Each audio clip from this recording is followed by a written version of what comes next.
Lembrai sempre as maravilhas do Senhor. Salmo 104. Um bom dia.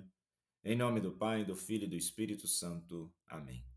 Recorramos sempre à poderosa intercessão de Maria Santíssima, nossa mãe, e de São José, o justo.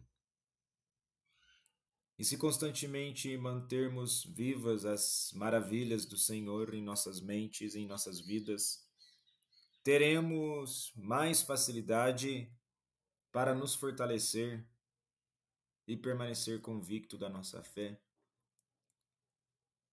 e lutar contra as tentações e nos tornarmos pessoas melhores. Esse é o nosso caminho, não somente na Quaresma. É um caminho de vida.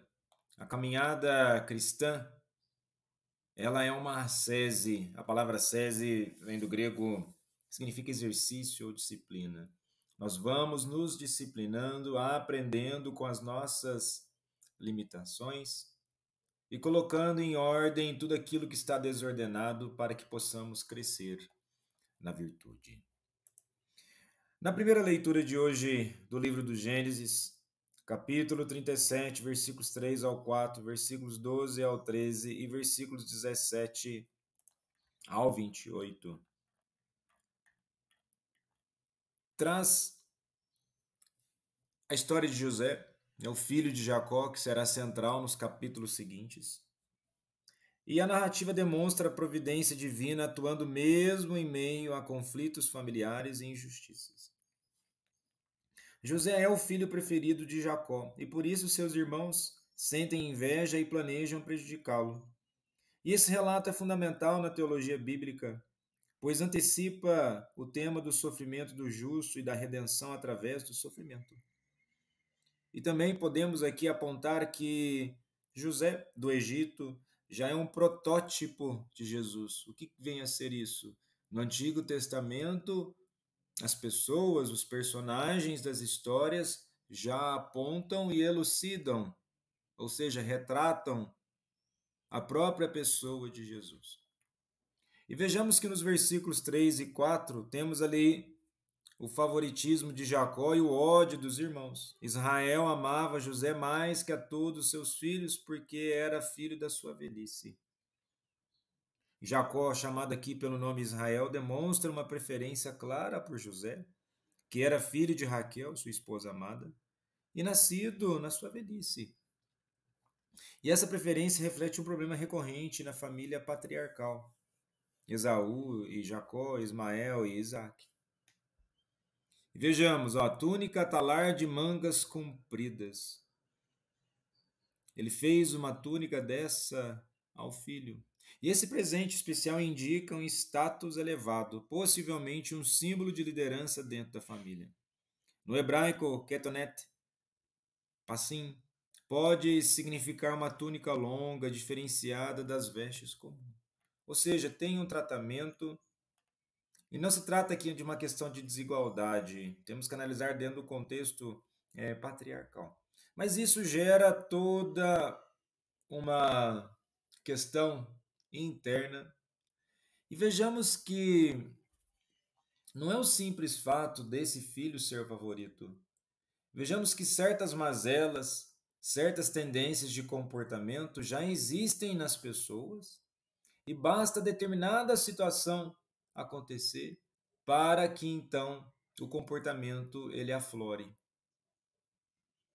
Muitas vezes nós queremos utilizar de pessoas, de situações, né, acontecimentos, para justificar o nosso mau comportamento ou o nosso desvio ou aquilo que está desordenado em nós. Mas vejamos que a raiz não está naquilo que está fora de nós, mas já tem algo errado dentro da pessoa. Já tem algo errado dentro de nós que há tempos nós precisamos melhorar e ainda nós não tomamos a iniciativa de melhorar. Mas o que nós podemos refletir espiritualmente dessa passagem? O justo sofre, mas Deus conduz a história. José é traído e vendido, mas Deus o usa para um propósito maior. O sofrimento do justo não é sem sentido. Ele pode ser um meio de redenção. E o paralelo, como já mencionei, de Cristo e José, ambos foram rejeitados pelos seus entregues por inveja, despojados de suas vestes e vendidos, mas essa humilhação foi transformada em exaltação. E podemos também analisar que a inveja cega e destrói. Os irmãos de José não viam nele um irmão, mas um rival. O pecado da inveja o cegou. Como pode cegar nossas relações? Ao invés de buscarmos caminhos de aproximação, muitas vezes optamos por um caminho de destruição, de desordem, de divisão.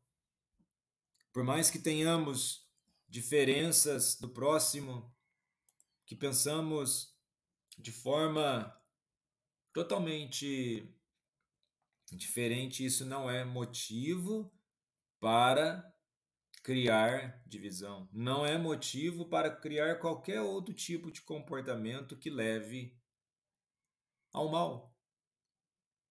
Repito, muitas vezes nós justificamos certas atitudes, tentamos, na verdade, justificar certas atitudes, dizendo que as coisas externas nos levam a ser assim. Não, não, não. O que nos leva a ser assim é algo que já está em nós e ainda não tivemos coragem de trabalhar, de melhorar aquilo em nossas vidas. E no evangelho de hoje, em Mateus, capítulo 21, dos versículos 33 ao 43 e 45 ao 46, faz parte da série de parábolas que Jesus conta no Templo de Jerusalém, logo após sua entrada triunfal. Ele está respondendo aos chefes dos sacerdotes e fariseus que questionam sua autoridade. E temos aqui a parábola dos vinhateiros homicidas, e revela a rejeição dos líderes religiosos ao plano de Deus e consequente transferência do reino para um novo povo. E essa parábola tem forte influência do Cântico da Vinha de Isaías 5, versículos 1 ao 7, onde a vinha representa Israel. O ensinamento é claro: Deus confiou a Israel uma missão, mas seus líderes falharam. E vejamos que no versículo 33 está assim: um proprietário que plantou uma vinha. O proprietário representa Deus, a vinha simboliza Israel, um tema recorrente no Antigo Testamento. Cercou-a com uma sebe. A cerca indica a proteção e os privilégios concedidos por Deus ao seu povo, a Torá, a aliança, profetas. Mas os enviados de Deus são rejeitados. E aqui menciona, nos versículos 34 a 36, tempo da colheita, o momento esperado por Deus quando Israel deveria apresentar os frutos da fidelidade e justiça. Os seus servos são os profetas enviados por Deus ao longo da história de Israel: Jeremias, Isaías, Ezequiel, João Batista e o próprio Cristo. Espancaram, mataram, apedrejaram. Israel rejeitou os profetas e muitas vezes os perseguiu e assassinou. E nos versículos 37 e 39 aponta exatamente para o filho que é assassinado. Aqui já é uma prefiguração da crucificação de Cristo fora das muralhas de Jerusalém, conforme está em Hebreus 13, versículo 12. E nesse sentido, essa pedra que é Jesus, ela é rejeitada, a pedra fundamental, mas ela é escolhida por Deus. Assim como eu disse no paralelo da primeira leitura, aquele que é escolhido como justo, como servo, não somente por uma ordem preferencial das coisas, mas por se colocar também numa postura diferente, numa postura de obediência, é rejeitado. E o que devemos novamente refletir sobre o comportamento humano, que vem de uma desordem espiritual, que acarreta na desordem atitudes e comportamentos. Vejamos, basta olharmos para o mundo.